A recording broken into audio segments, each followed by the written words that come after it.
In life, all that one could ask is to have a good fight. For artists, financial success, fame, or even critical acclaim is far beyond their control. Because collectors have their purposes when buying paintings, people chat about art to make the burning of their time smoother, not to mention the critics, who say things for their own personal advancements. So don't expect them to go against any trend. They are the makers of it. Together, the paying collectors, the chatting public, and the theorizing critics form the culture of the time. That culture, as we have seen time and again, determines the art outcome. As we have seen in the past few episodes, the Chinese emperor's leniency that allowed the dissenting intellectuals to leave politics to pursue something else, such as art, created the body of the Chinese art. Art development is really an indication of the society as a whole. To use an investment term, it is a leading indicator. Anyone fascinated about Hokusai or Hiroshige like Van Gogh or me would have no trouble to understand the Meiji period, when the Japanese culture saw explosive development in probably every field. If you don't know these Japanese masters, you may watch episode 4, season 1. Again and again in Europe, we see people hitting new expressive marks: Monet, Renoir, Cézanne, and Gauguin. It is depressing for me to say here that Van Gogh was 5 years younger than Gauguin, but died, are you ready? 13 years before him, at the tender age of 37. Gauguin painted full-time for over 20 years, Van Gogh only half that, with most of his 860 paintings done in the last couple of years when he was in and out of mental asylums. As we've seen in Gauguin's case, it is extremely difficult to search in the dark, especially when the whole world thinks negative of you. Our brains are designed to figure out the situations, find the shortcuts, and get on the easy life. Intentionally searching in the dark is against that design. It is probably why artists have the tendency to copy their successes rather than creating something new. For artists, the choice of plowing ahead, looking for that new expression, often means risk of getting themselves into mental problems. For a much less creative but also very stressful profession, I read somewhere that the guidance for psychologists for treating lawyers is to manage the problems, not to solve them.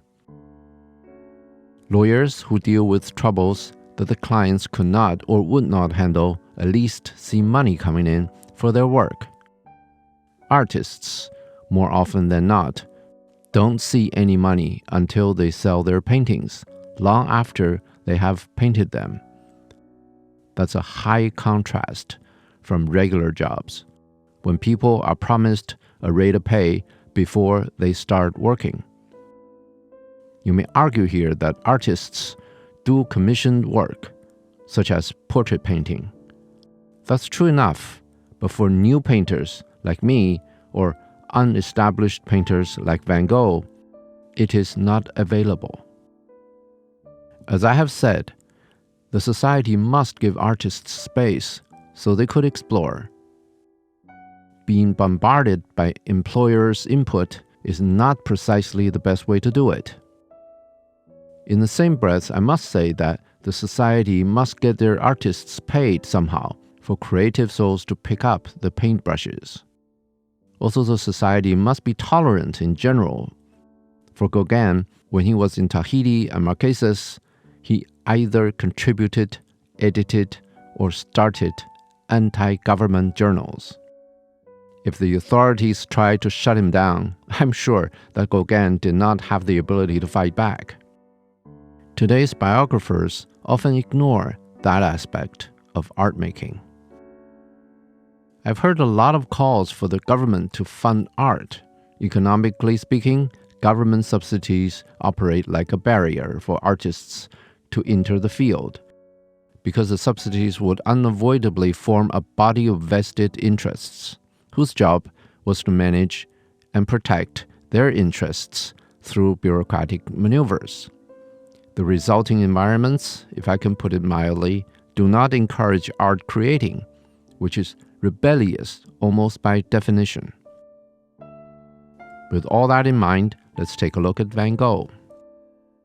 Van Gogh, which was pronounced in Dutch Van Gogh, was born in 1853. His father was a minister of Dutch Reformed Church.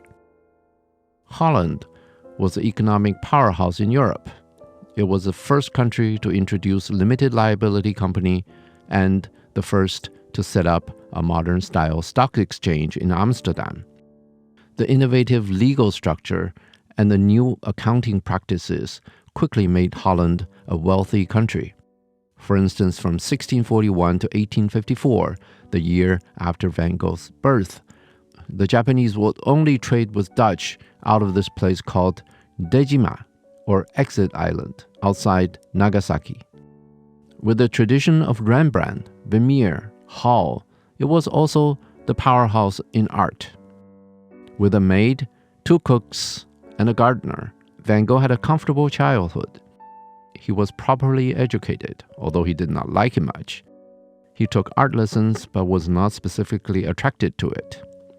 In 1869, when Van Gogh was 16, his uncle got him an apprentice position with an art dealership in The Hague.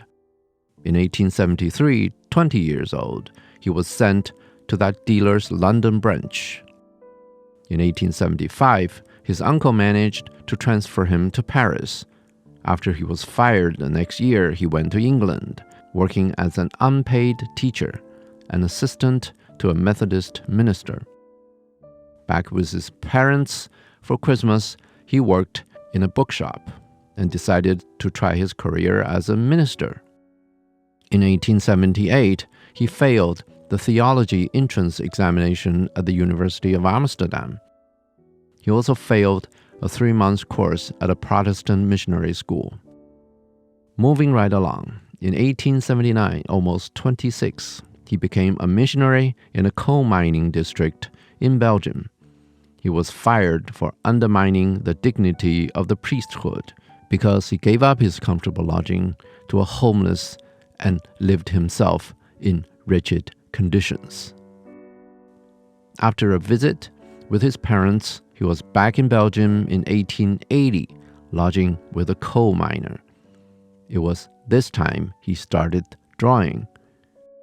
Following Theo's advice, he went to Brussels to study with the Dutch artist Willem Roelofs, and was persuaded to attend the Académie Royale des Beaux-Arts.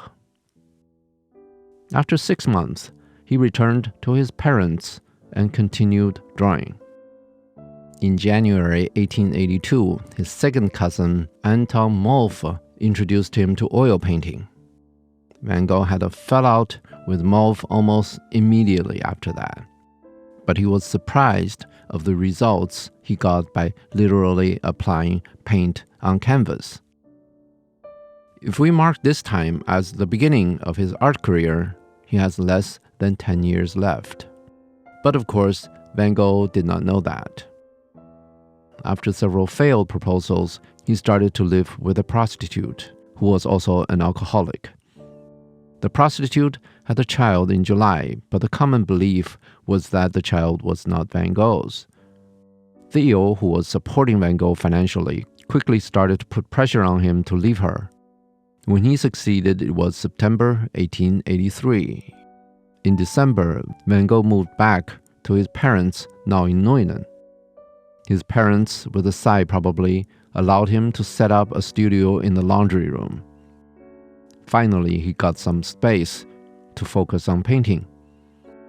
After a failed marriage proposal to a neighbor who was 10 years older than him, one of the young girls modeling for him became pregnant. He was forced to leave. Let's look at some pictures he painted in those 2 years. This painting was stolen in March 2020. If you see it, please call the police. We see that the painting was quite dark. As we have discussed in episodes 9 and 10 of season 1, Monet Sunrise was painted more than 10 years earlier. At this time, Impressionism was sweeping Europe. This painting made people feel that they were brought back to the medieval ages. Although there were interesting brushstrokes, it should be no surprise to anyone that this type of painting had no market in those days. This painting was normally considered his first major work. Van Gogh painted many peasant scenes, for instance, this one. This is almost a copy of Millet, or known in France as Millet. By the way, in France, people still call Millet Millet, but in Netherlands, many people call Van Gogh Van Gogh. Millet was discussed in episode 8, season 1. We call the Potato Eater Van Gogh's first major work because the motif was new. Look at these people, having finished working, relaxing with some food and drinks. Remember when the Soviet troops swept down Germany, the soldiers were shocked at the living standard of the German farmers. These farmers certainly worked hard, but they were by no means poor. In these paintings, according to Van Gogh himself, he purposely chose coarse and ugly models to present what in his mind natural and unspoiled farms. We can compare this painting with a realistic portrayal of farm life in Millet's painting. In the romance-filled Paris of Monet and Renoir, Van Gogh's paintings would obviously be seen as purposely fouling nature rather than presenting it. For Van Gogh, he was telling Millet to wipe that smirk off his face and get real. It was like what Cézanne did to Monet. By the way, this painting was stolen in 1991 because the thieves had a blown tire. It was quickly recovered. We'll get back to the story of Van Gogh in the next episode. I'll see you then.